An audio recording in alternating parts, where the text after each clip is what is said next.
going to change the brake fluid, or you could say flush the brake fluid. Typical. So what you need to do is look in the owner's manual and look at your fluid specs to see what kind of fluid it takes. This one takes .3 according to owner's manual.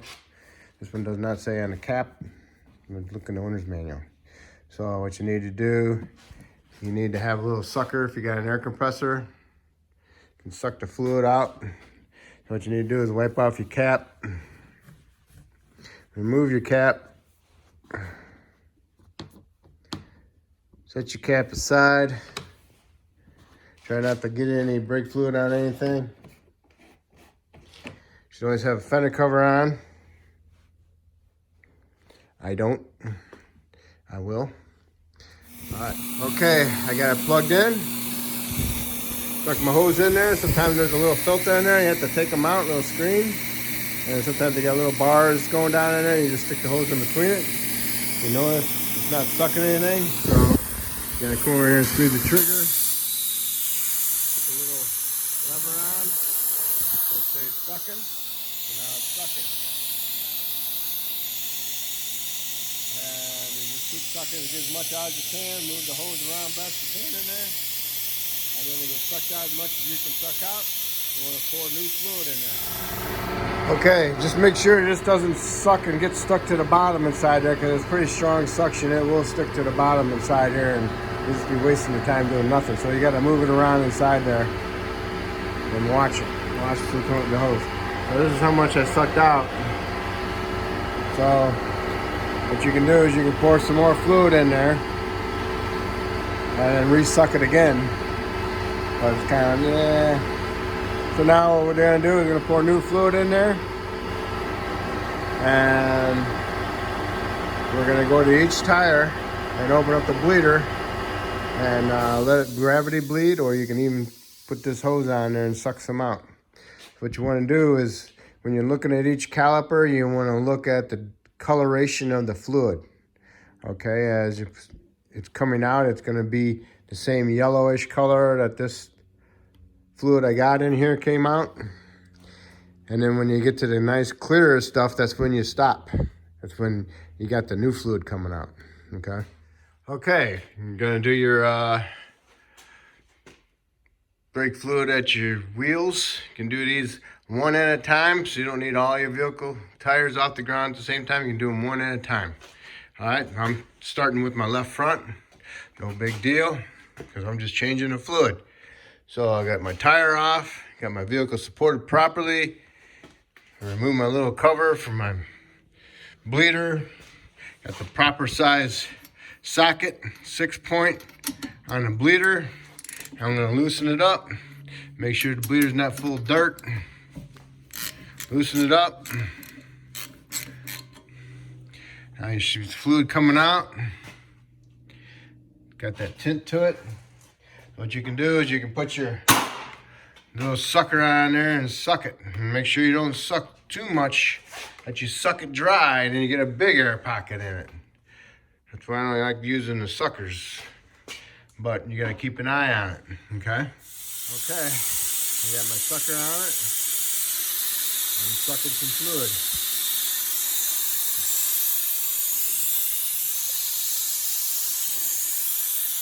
Make sure the line's not bent, twisted or somewhere.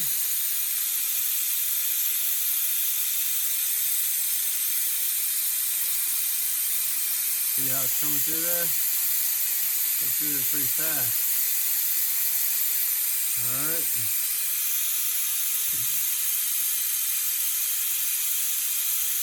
You just want to double check, make sure how much fluid you got in there. See it? Side there. Fluid comes in through the bottom, comes up through the top. Alright. Don't want to put too much in there. So now you need to look at your fluid. Remember the color of it was in the beginning? The color of it was yellow. So Now you just need to look at the fluid as it's dripping. See how it is dripping there? It's kind of yellow. I'm going to move it over a little bit. Still coming out yellow. We want it to be more white, more clear.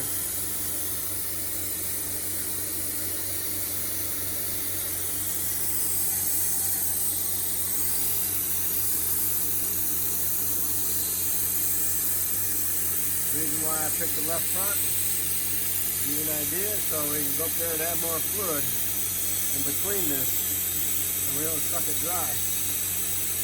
Okay? Now I'm going to add more fluid on top. I'm going to stop everything. Okay, I took my sucker off. I'm just going to let it gravity bleed into there. And I added fluid into my reservoir. It was only like an inch down. I could see through the side of the reservoir. So now remember how it was yellow before? And now it's coming out pretty clean. It's the color it was.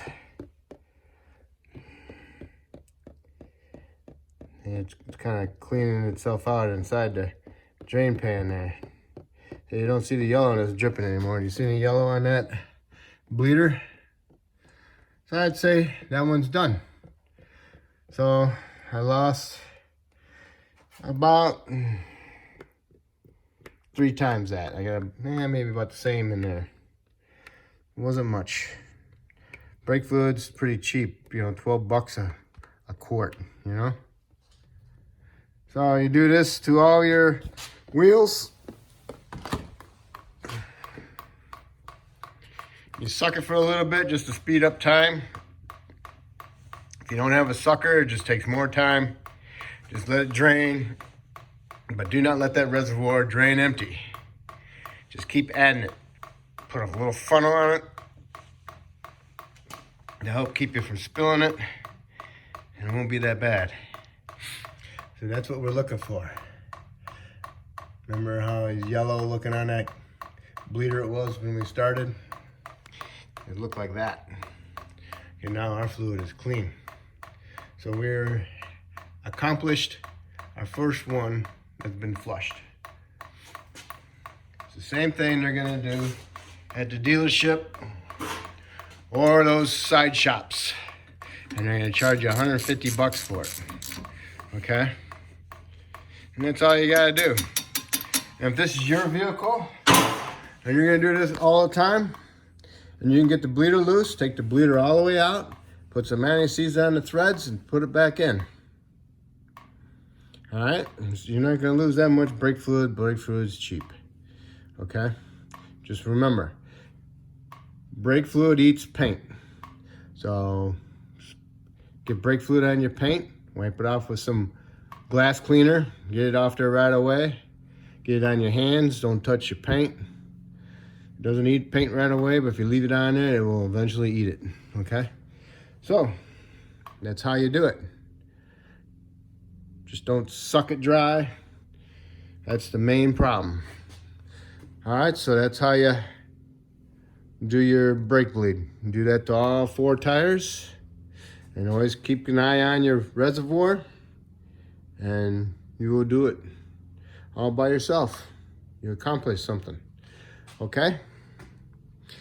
So, and don't forget, when you put your tires back on, make sure you torque them, all right? Torque them in a star pattern so you don't warp your rotors. Do not over torque. All right, well, that's it. Thank you. If I helped you out with this video, you can help me out. You can subscribe to me if you already subscribed to me. That's awesome, and I really appreciate it. Thank you.